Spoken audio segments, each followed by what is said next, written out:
Good evening friends. আৰু এয়া হৈছে মই ঘৰতে বনোৱা বেচন বুটৰ দালি চাউলৰ গুড়ি মিক্স কৰি বনোৱা এইটো ৰঙালাওৰ ফুল হয় সৰু বাইদেৱে আজি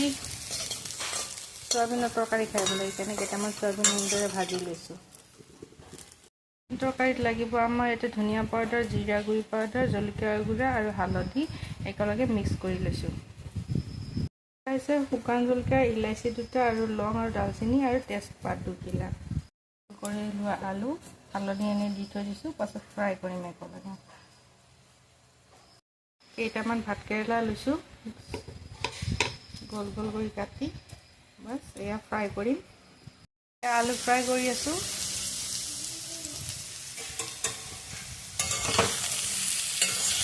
অলপ ৰঙচুৱা কৰি এনেদৰে ভাজি ল'ম তেল গৰম হৈ গৈছে এতিয়া দিম জিৰা গুটি জলকীয়া এটা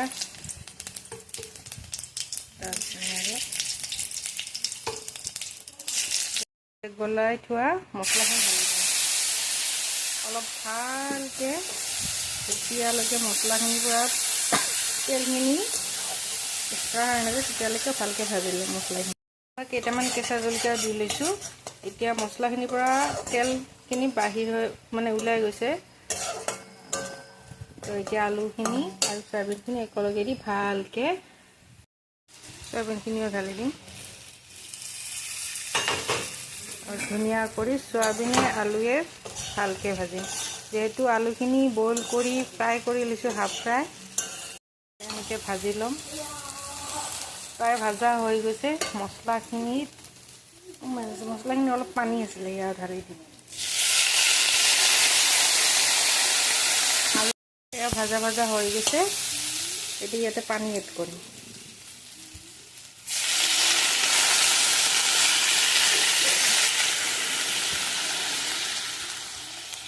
ইয়াতে অলপমান গৰম মছলা পাউডাৰ দিম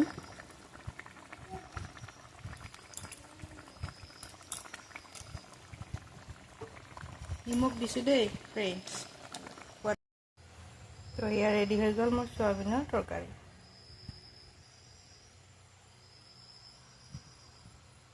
এয়া হৈ গ'ল আমাৰ ৰাতিৰ খানা সয়াবিনৰ তৰকাৰী ভাতকেৰেলা ভাজি ৰঙালাওৰ ফুলৰ বৰা